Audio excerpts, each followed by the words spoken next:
صرف پیارے پیغمبر جناب محمد صلی اللہ علیہ وآلہ وسلم کا جو کھانا اور پینا ہے.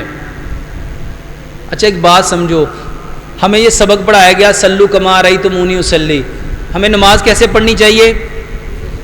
جیسے نبی صلی اللہ علیہ وسلم نے پڑھی. اچھا کیا کھانا پینا ویسا نہیں کرنا چاہیے جیسے نبی صلی اللہ علیہ وسلم نے کیا؟ نبی صلی اللہ علیہ وآلہ وسلم پوری زندگی, میرے محترم بھائی, انہوں نے کبھی پیٹ بھر کے کھانا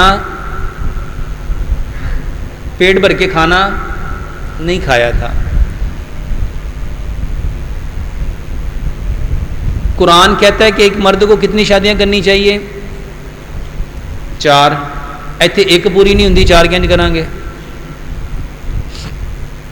صرف قیام, رکوع اور سجدہ لمبا شروع کر دو. میری کتاب ہے نماز اینڈ ماڈرن میڈیکل سائنس. واللہ قیام کا مطلب ہے آپ کی نسلوں کو قیامت تک قائم کرنا,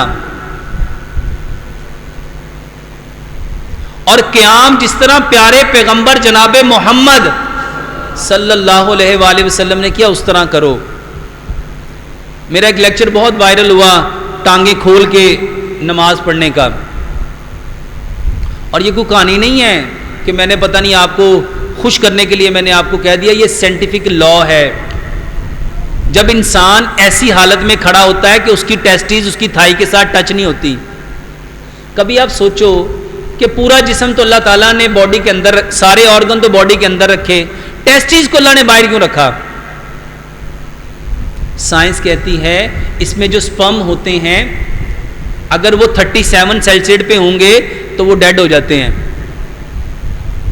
اللہ تعالیٰ نے اس کو نیچے تھیلی میں اس لیے لٹکایا تاکہ اس کا ٹیمپریچر باڈی کے ٹیمپریچر کے اکارڈنگ نہ ہو. اور ہمیں نماز پڑھنے کا حکم بھی ایسے ہی دیا, ہمیں بیٹھنے کا حکم. کبھی آپ تشہد دیکھو, کبھی آپ رکوع دیکھو, کبھی آپ سجدہ دیکھو, واللہ ہمارا ہر انداز وہ ہے جو اللہ سبحانہ و تعالیٰ نے چاہا ہے. اور ہمیں پروموٹ کس کو کرنا تھا؟ یہ جو کہتے ہیں نا اولاد نہیں ہے, کبھی آپ دیکھو اور 4 شادیاں کون کرتے ہیں؟ بریلوی, دیوبندی, اہل حدیث, اہل تشیع, کون کرتے ہیں؟ کیوں کرتے ہیں؟ کیونکہ میرے محترم بھائیوں, لمبا قیام, لمبا رکوع اور لمبا سجدہ کرنا آپ کی طاقت کو بڑھاتا ہے.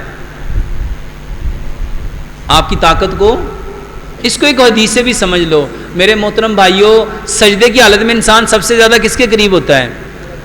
اچھا نماز کی حالت میں کس کے قریب ہوتا ہے؟ جو اپنے رب کے قریب ہو گیا, کیا رب اس کے بوجھ کو بڑھائے گا کہ گھٹائے گا؟ یہ دوائیوں میں طاقت نہیں ہے.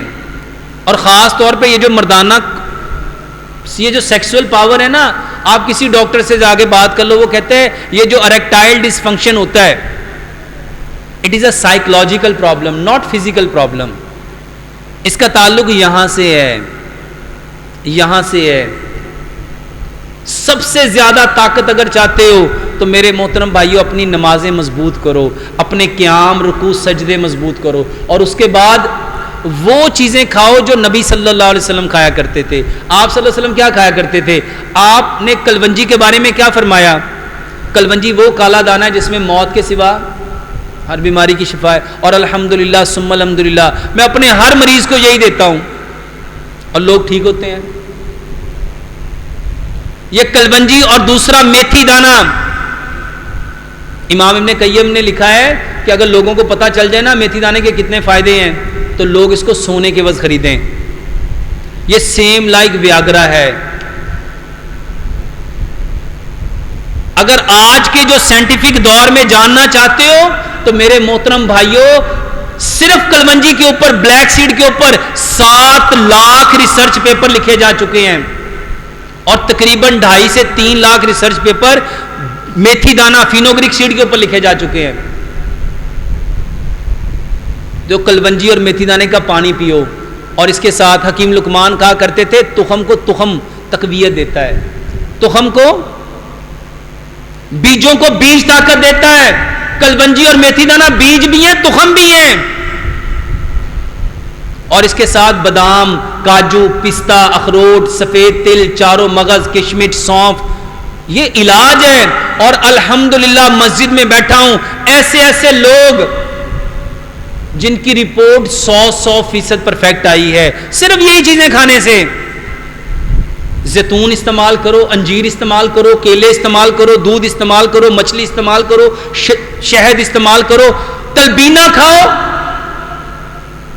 نبی صلی اللہ علیہ وآلہ وسلم کے دور میں حضرت عائشہ صدیقہ رضی اللہ تعالیٰ فرماتی ہیں ہمارے ہاں جب کوئی بیمار ہو جاتا تلبینہ چولہوں پہ چڑھ جاتا تھا. تلبینہ کسے کہتے ہیں؟ جو کا دلیا. تو جو غذائیں نبی صلی اللہ علیہ وسلم نے کھائیں میرے محترم بھائیوں وہ استعمال کرو.